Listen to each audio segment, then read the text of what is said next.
On this episode, we head to Universal Orlando Resort and review Finnegan's Bar and Grill at Universal Studios. Today is January 4th, 2022, and this is episode 423 of the Main Street Magic Podcast. Jeremy and Rhonda are more than a little fond of Disney World, so they made this podcast to share it all with you.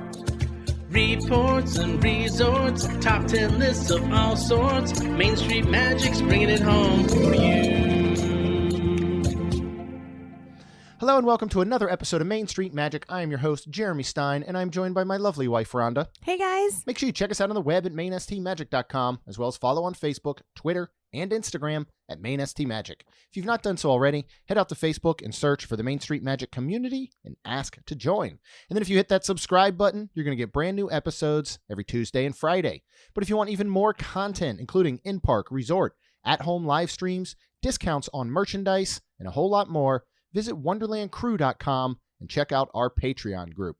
And as you look ahead to 2022 and even 2023 and are planning your next vacation at Disney or Universal, maybe looking to go on a cruise or pretty much travel anywhere else in the world, head to msmears.com and learn more about our wonderful travel partner, Melissa Pilgrim, with Ears of Experience. And don't forget, that does not cost you anything. Correct. Yeah. It's a very misconception a lot of times, especially with the way that Disney and stuff runs, is people think that it's going to cost you all this extra money, and it does not. Nope. So highly recommend. It will make your trip, especially with everything still kind of going on and all the changes recently. I think having a travel agent planner is just an absolute must. And we use her. We do. We use her, and every single time. So even if I know where we're going and what we're doing, we still go through her because they'll also always make sure that you're getting the best rate, especially at Disney. And if prices or rates drop when discounts come out, they'll take care of all that for you as well. Yes. So today we're talking Finnegan's Bar and Grill over at Universal Studios and Universal Orlando Resort. One thing I think we'll end up doing a lot more this year is more dining at Universal. We really haven't done a ton in the parks, especially when it comes to quick service, actually. There's a lot of little quick service spots throughout islands and Universal Studios that I want to try. But we were there last weekend. We went down on January 1st. We did. Got up that morning a little bit later than normal because we were out New Year's Eve for quite a bit. Yeah.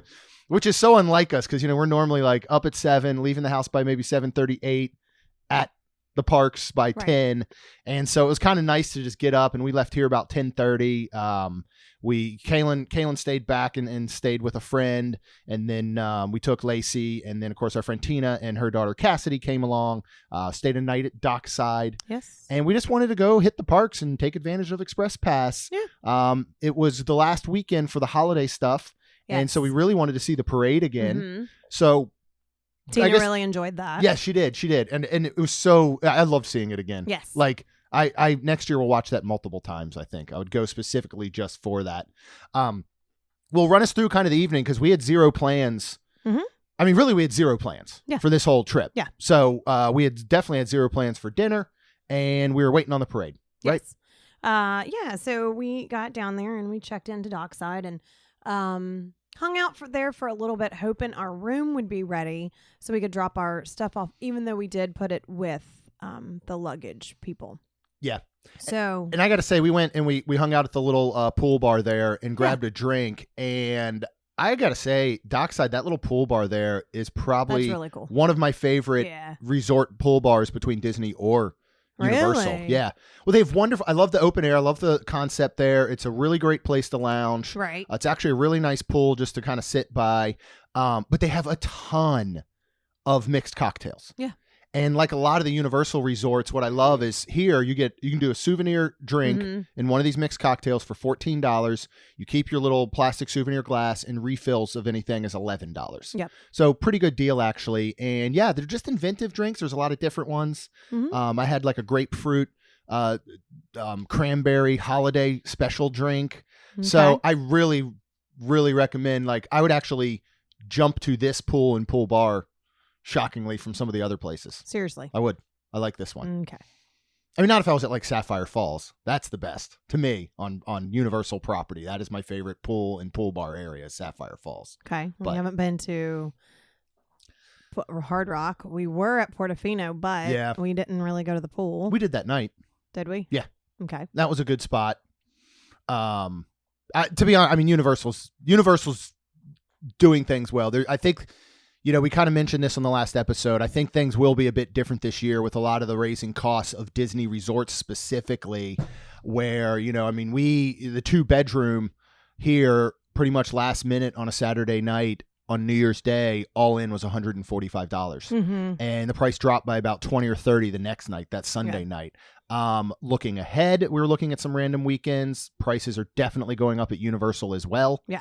I was seeing the same room in the low 200s. Okay. So, it'll be interesting to kind of see how we navigate a lot of the rest of this year based on a Disney resort, a Universal resort, an off property, maybe an Airbnb or something. Who knows? But anyway, back to Finnegan's in the parade and us deciding to eat here.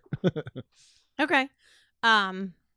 So we got there and we rode some rides. And then we were getting a drink where we always get a drink at Finnegan's bar.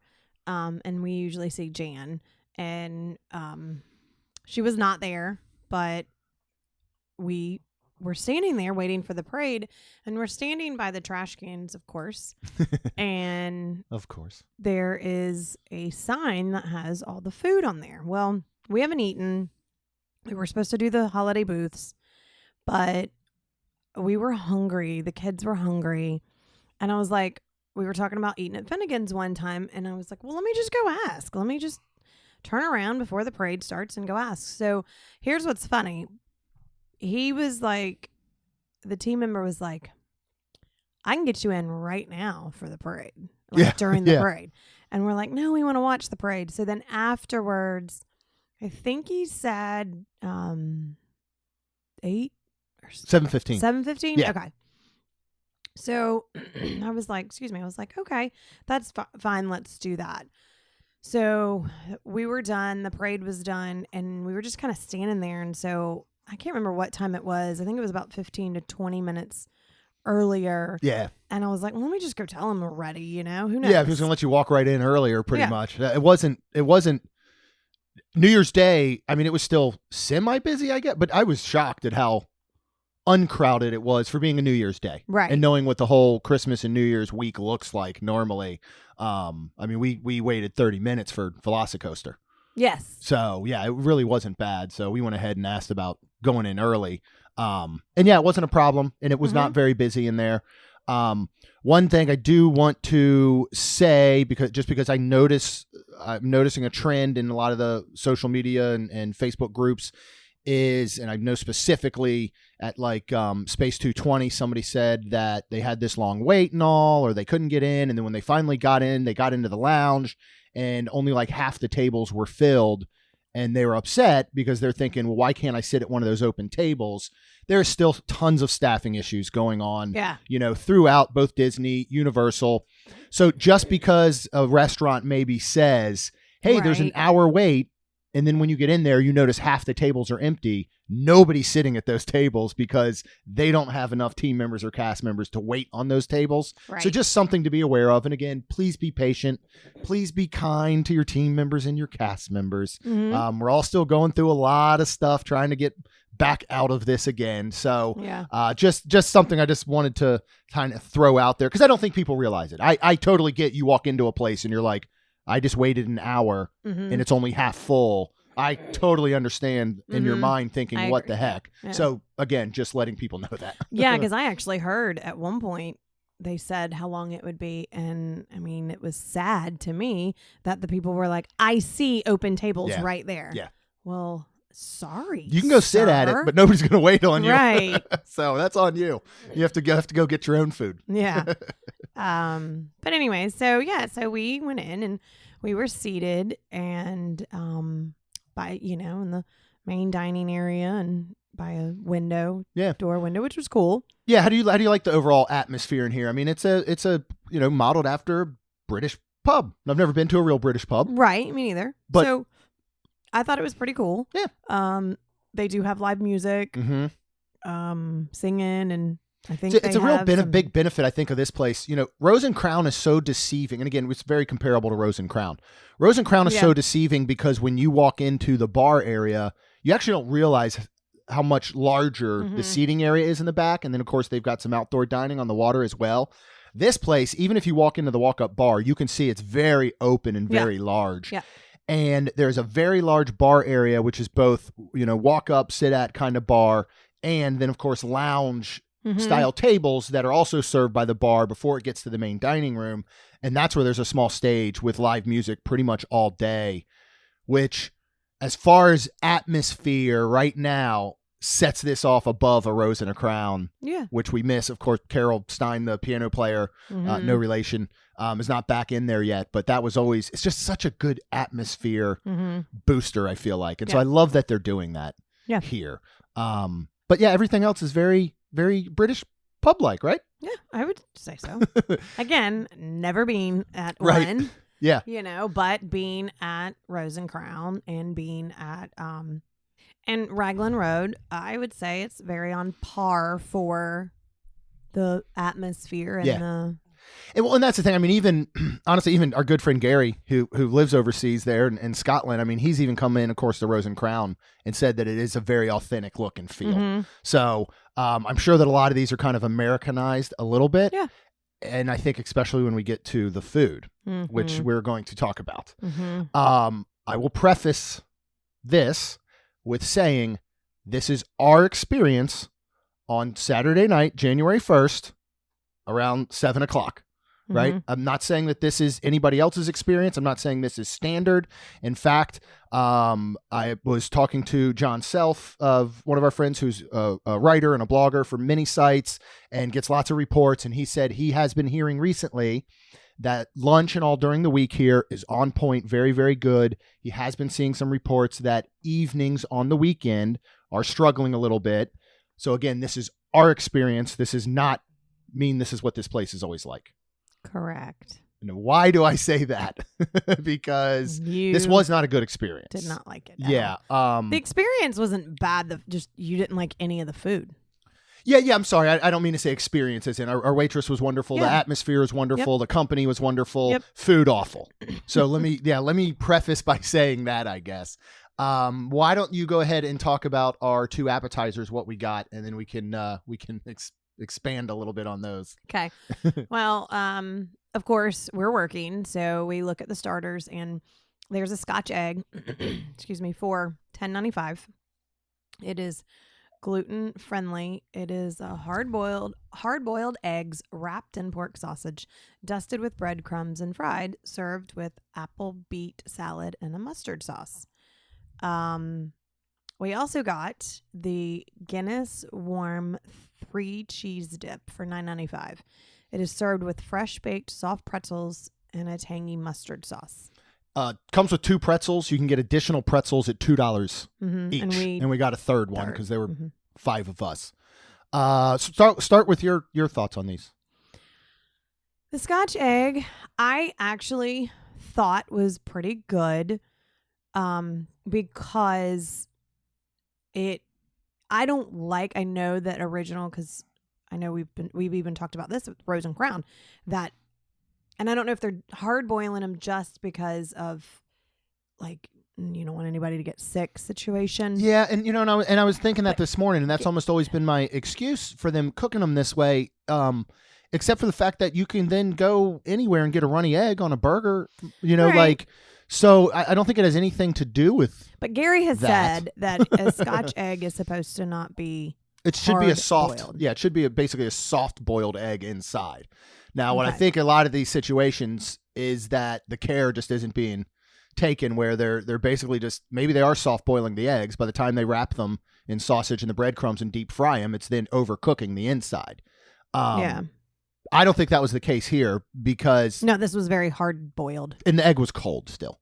The egg was cold inside. Yeah. So I think it was completely a hard boiled egg. They had a very, very thin layer of sausage and breadcrumb, which actually didn't taste bad. Right. So it was a quick flash fry. It did not even heat up the inside of the egg at all. So you have this weird balance of cold egg and hot sausage that just wasn't good. I didn't think it was bad because I like hard-boiled eggs. Of course. And like Jeremy said, the pork sausage. So, and I love a deviled egg. So I didn't hate it, but I can understand your thoughts and I can understand. Yeah. And then, you have this thing where I think they were trying to almost like up the presentation by putting this apple beet salad in the middle that was completely unnecessary. I don't think it went. I'm not a huge beet fan. Yeah. But it just, I didn't think it served any purpose. It wasn't like to me, it didn't feel like it was like a palate cleanser or it had some sort of added benefit where you took a bite of the Scotch egg and you took a bite of that salad. No, I wouldn't. So not for me. I didn't try the mustard sauce, of course, because I don't like mustard. And I thought it was good. Yeah. So again, in our experience this time, I just thought this was not good, and I would not order this again unless I could be guaranteed it was done better. Because again, I did think that the sausage flavor was good, but it just didn't work with everything else. The Guinness warm three cheese dip, the pretzels were great. I mean, they're soft pretzels. Yeah. They were done pretzel sticks. They were perfectly fine, well salted. The cheese dip. So now it makes sense reading the Guinness because, all right, so the picture that I'm sure Jeremy will post under this episode. Yeah. It is dark. Yeah. And it is very thick and it for lack of a better term, it doesn't look like cheese. No, it looks more like a sauce, like a mustard sauce or something. And it was thick and kind of gelatinous a bit. And I understand it's got Guinness in it, but to me it tasted like old stale beer. Yeah, and everybody agreed. I mean, like Lacey took a bite and was like, "It tastes like beer." Yeah, she's like, "This just tastes like beer." Yeah, I don't know what stale beer tastes like because I haven't drank beer and probably. But it has that very hop. It had that very hoppiness, but like not in a good way, if that makes sense. So again, pretzel's good. That's going to be kind of hard to ruin, I feel like, in a sense. The dip, I mean, I wouldn't get this again unless somebody said it was fixed and done properly. I mean, and who knows? Like, John was saying, it's at lunch. Well, maybe they make this at lunch and it sits in this warmer and then just gets darker and thicker and more stale. And that 100% could be the experience. Yeah. Is that you're right. They're making it fresh for lunch. It's sitting in one of those big, almost like crock pots, staying warm. They're just taking a ladle, scooping it out. And during the course of the day, if enough people don't order it, they're not remaking it or redoing whatever. But again, this to me just felt absolutely flat. Yeah. Next, I'll just move ahead real quick to what both of the kids got because they went with the Dublin chicken sandwich, which normally, this is $15.95. Which is normally marinated grilled chicken breast with aged cheddar cheese and apple smoked bacon on a toasted bun with lettuce, tomato, and pickle. Now, both Lacey and Cassidy wanted this, but all they wanted was chicken and bun. Meat and bun, not even cheese, nothing. Right. So $16 for a Chick-fil-A sandwich, in a sense. This actually, for me, because I took a bite of hers, was the best thing that I would eat here. Plain chicken on a bun was the best thing that I would eat. I thought it was actually well done chicken. It was tender inside. I imagine that having it with the cheddar cheese, the smoked bacon, and for me, just the lettuce, no tomato or pickle, I think this would have been a very good theme park chicken sandwich. Okay. I don't know that if I would end up classifying it as a sit-down theme park sandwich as opposed to going to like a Burger Digs or, go back to Cosmic Ray's that has a chicken sandwich. I think it was a little bit on that level and not, again, in a bad way. Just, it's chicken. It's a chicken sandwich. Right. So that I actually did not think was too bad. In the sandwiches, they also have a web burger that literally has these big crispy potato onion web on top, which is also something they serve as an appetizer.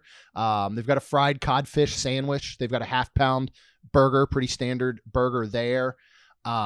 Tina had asked about the Reuben because she wanted a sandwich, and I believe it was the pickle that she did not want, or it may have been the dressing. I think it was something was mixed in with the slaw $1,000 already. dressing, I think. Thousand Island dressing. Sorry, yes. Thousand Island dressing was mixed in with the shaved cabbage. That's what it was. And she didn't want that. Yeah, And because the way that it's worded, it says tender corned beef, fresh shaved cabbage, Thousand Island dressing, pickle, Swiss cheese grilled on fresh marble rye. So yes, when she said basically I don't want the Thousand Island, they said it's already mixed in, Right. which turns that into a slaw. right. It's kind of how it went, right? Right. So what did Yeah. she decide so then to she get ended instead? up doing the Tipperary corned beef sandwich for $16.95, which was fresh baked. I can't talk this morning.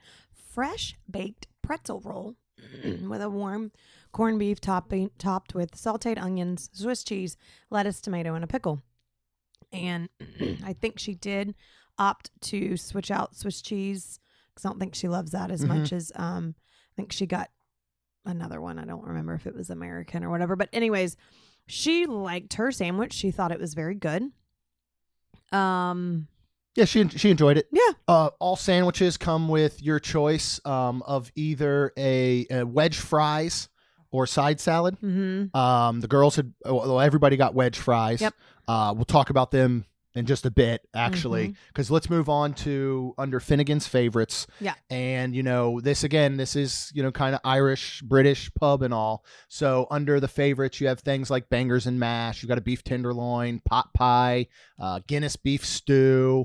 There's just chicken, country cork corned beef and cabbage. They do have a beyond vegan shepherd's pie, Mm-hmm. but you opted for the regular shepherd's pie because I would put, if somebody was like, all right, name 2 items that if they're on a menu somewhere, Rhonda will order, and it would be shepherd's pie and shrimp and grits. Yes. Like anywhere we go that has either of those. Yes. And shrimp and grits you find much more often, of course. Right. You're not really finding shepherd's pie outside of a British Right. or Irish pub place, but you get it every time. Yeah. We make it at home a couple times a year. Yeah. Definitely one of your favorites and, Yes. and an absolute classic comfort food. Oh, 100%. Yeah. So, all right, shepherd's pie. Yeah. It's $17.95. It is seasoned ground beef and mushroom with a crust of potatoes and cheddar cheese served with root cellar vegetables. I thought it was good. I didn't hate it. I love the mashed potatoes and the cheese. I kind of like that it did overpower the meat because it was like more and there was I felt like there was a thin layer of the meat, and then there was some vegetables in with that. The root cellar vegetables, that was weird because it was like this cabbage and then Yeah. these big chunks of carrots with some white sauce poured on top that I have no was idea what it gross. was. But I mean, I didn't think it was bad, but they weren't very warm. I love you very, very much. Mm-hmm. And I know that you are always a very, very positive person. And I would like to think we are both very positive people who have very positive outlooks on most of our theme park Yeah. discussions and reviews.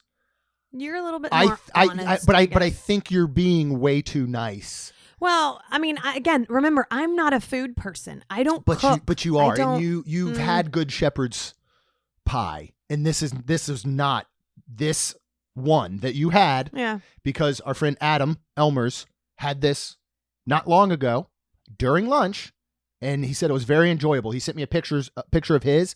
The picture of his, the top all looked perfectly golden brown around. The one you got was like one spot was really dark, then one spot looked like it almost wasn't completely like cooked off. Another spot was like looked right. He had the same pitiful side of cabbage and carrot root vegetable thing, which again didn't go with it at all. I think this entire dish was maybe an inch thick, as opposed to a lot of times you get a nice like inch and a half of wonderful, it's almost like it has a gravy in it when you cook down the meat with the vegetables and add, some seasonings and all. This was very dry and plain. It was just ground beef cooked. Right. And you maybe had a half inch of meat if you were lucky, and maybe a half inch of whipped potato on top. Everything was bland. Yeah. This wasn't a good dish, and I appreciate you saying it was, and it could have been good to you. Yeah. I mean, it wasn't bad. But I wasn't like, I don't want to eat anymore. Yeah, I mean, I don't even know how you got through half of it, to be honest. Okay. It just, and Maybe I again, was that's just really my hungry. opinion. That's my yes, you probably were, and that's my opinion.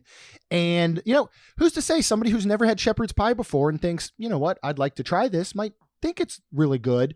It's one of those where I think, and it's not always fair to play the comparison game, but it's hard not to when you have other shepherd's pie, whether at home or at a restaurant that are very good. Yeah. You know what I mean? So I just think it just fell so flat there, and on the flavor, on the presentation, same with that apple beet salad. They're just throwing it in there because I felt like they thought they had to. They're just throwing some overcooked boiled cabbage and With some cream sauce. Don't know what it was. and then a couple chunks of giant carrot. Like, oh, it's a we're giant talking like an carrot. 1.5, 2 inch, and then the carrot pieces weren't even all like uniform. You know what I mean? Right. So, and not seasoned whatsoever, except for whatever this weird little kind of sauce drizzle thing was. Right. You took half of it back to the room because we did have a microwave, and Right. then you wanted to take it home the next day, and I was like, "You're not bringing that home. There is no need for you to bring this thing home." No, I First of all, know. it would have had to sit in a car for several hours. Yeah. Who knows what that would have smelled like when we got back in? I know. No, No, and I'll be honest. I didn't think it was bad, but it's not something that I loved that I would go back and get again. Yeah. And it's one of those things that I wouldn't tell you, oh my gosh, don't order this. right. But I would say be prepared if you order it that this is, I can definitely say this is my least favorite shepherd's pie. Yeah, that that's we've fair. had. I mean, yeah. And again, I'm going to talk about the Irish fish and chips for $19.95. Didn't realize that they were that much. I wouldn't tell anyone to not order any of this stuff. If you want to order it. Again, we're going off our specific Right. night, because I have a feeling a lot of people might come back and go, like Adam said, I had the shepherd's pie and it was great. Right. Okay. And it may have been. I'm not saying that, no, Right. you're wrong, because I didn't have No, that of shepherd's course. pie. I had the one they served you. Right. And I do think something was off that evening. So I ordered the Irish fish and chips, again, $19.95. This is North Atlantic fresh cod fish in ale batter with wedge fries, served with a side of malt vinegar and tartar sauce. Okay. That was my first thing. I understood you guys, the option for the sandwiches was wedge fries or that salad, right? Right. It says wedge fries. Right. And they came out and they were okay, but that's what they were. They were small wedge fries, kind of like steak seasoned fries, fries. but smaller. Yeah, and they were seasoned. Yeah, they were seasoned. This isn't chips. This isn't, Right. traditional Irish and British fish and chips, which is much more like a fry, a thick cut fry, Mhm. perfectly fried and crispy on the outside, nice and tender on the inside. Right. This was wedge fries. It says in the description you're getting Irish fish and chips served with wedge fries. Right. So while the fries weren't that bad, this wasn't fish and chips. Right. This was fish and wedge fries. So that was very unauthentic to me. Right. The fish was fine. It was lightly battered in a ale batter. I think one of the biggest problems across the board was lack of seasoning with all the meals. Right. Like, this fish could have greatly benefited from some salt as soon as it came out of the fryer. And I think it Okay. would have changed it. I didn't even finish it. Like, Lacey, who loves the fish and chips over at Yorkshire and Epcot, she took a bite and was like, yeah, it's okay, but Yorkshire is much, much better. Yeah. And I would agree. Right. And again, I feel bad playing the comparison game, but when I know that I can go to a walk up in Epcot Yeah. and get a dish that is true and authentic, Gary and Claire Oh, get yeah. it and are like, yes, this is like fish and chips you Yep. would get over, where we live. I'll never forget, we were on that elevator. I can't remember where it was, over on the Universal side. And I think, no, or maybe we were at Disney off property at Town Place, when there was that British like couple or family that was on the, Oh, yeah. and they were talking yeah. about fish and chips, and they're like, no, don't get them anywhere here. They're rubbish.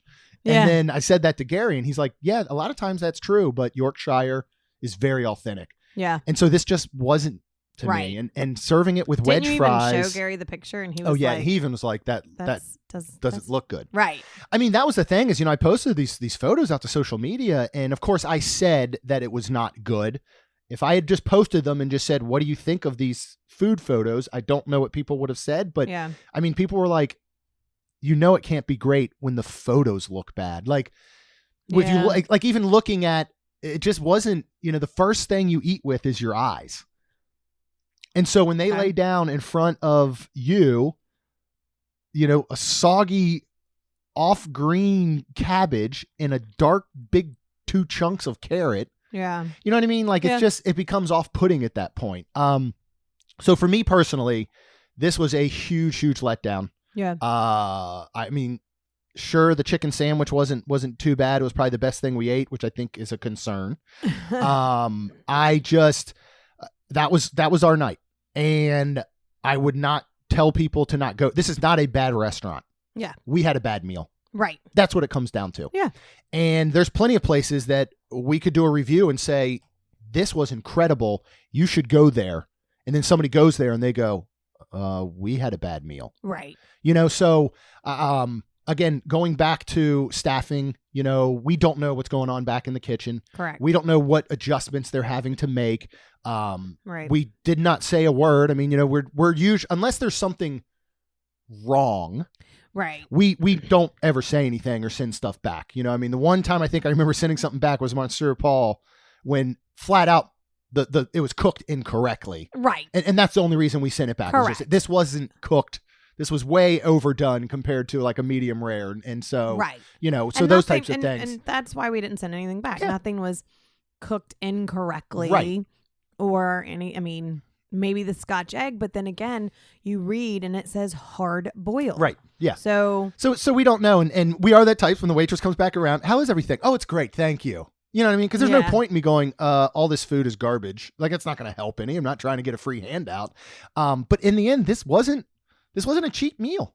yeah. I mean, we had drinks, we had the food, we had the apps. I mean, we came out over $100 some dollars. Yep. And so that part too, you're like, well, man, that's a lot of money for really not good food for us. So Right. again, we will go back.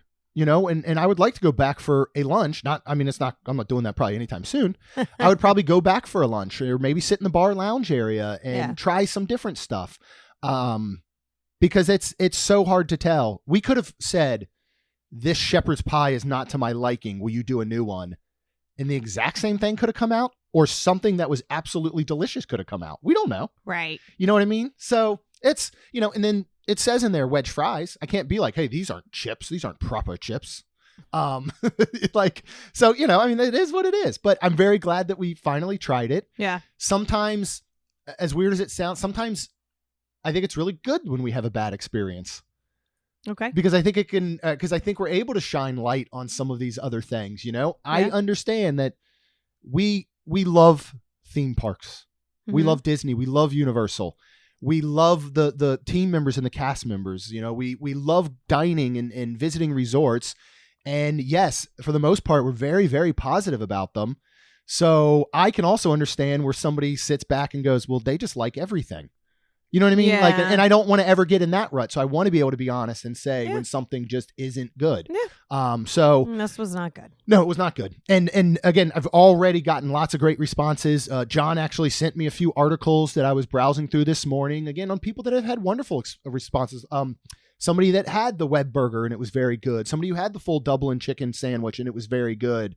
Awesome. So something to think about. And this may be, in the end, this might be a great place to just go sit down, and maybe you aren't getting the, air quote, traditional fish and chips or shepherd's pie. You're just getting a good burger or a good chicken Yeah. sandwich or something like that. You know what I mean? So we'll try this again. We'll give it another shot in the future. We definitely like to return to places.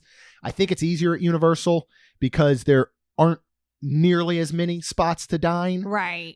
Disney, we always feel like, well, I don't really want to go give this place another chance when there's so many places we haven't Correct. tried. And I could see us going back and doing this for a lunch or something soon. Okay. So, we wouldn't recommend having the meal that we ate, but I wouldn't not recommend the restaurant. Right. I and mean, maybe again, do lunch. and just search. Seriously, go out and just search for reviews of Finnegan's. And again, we're certainly not the end all to be all of restaurant reviews. Right. There's a ton of wonderful bloggers and vloggers and podcasters out there doing the parks that might have completely different experiences. So gather as many as you can and make your own assumption on whether you would like to dine at a place like this or not moving forward. Well, thank you guys. I do want to hear from anybody who has dined here. Of course, we'll post this across social media. A great place to continue the conversation is in the Main Street Magic community on Facebook. So please go out and search for that and ask to join. We got a lot of good stuff coming up, especially opening weekend of Festival of the Arts, which I'm very, very excited for, including our first ever real Main Street Magic community meetup that Saturday of the opening weekend. So hoping to meet some of you out there. You can find that information in the Facebook group. As long as you're out there, hit that subscribe button. You get those brand new episodes every Tuesday and Friday. And as long as you're out there, would you please leave us a rating and review? Because it helps our show grow. That's all we've got. We'll see you real soon. Jeremy and Rhonda are more than a little fond of Disney World, so they made this podcast to share it all with you. Reports and resorts, top 10 lists of all sorts. Main Street Magic's bringing it home for you.